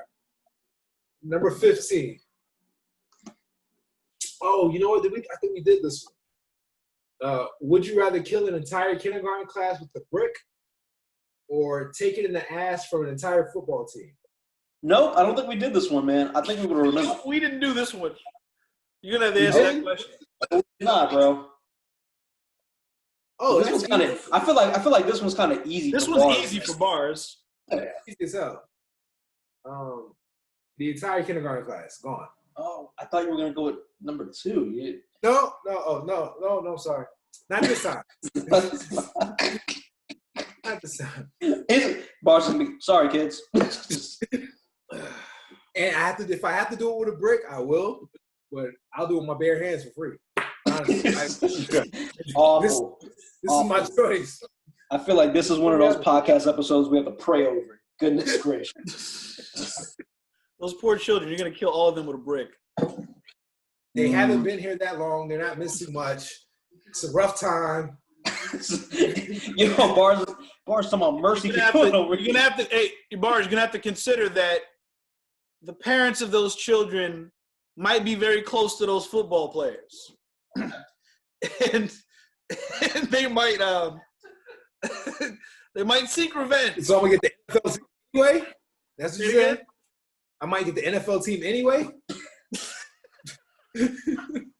That's their revenge, rape you? Like after you kill their kids.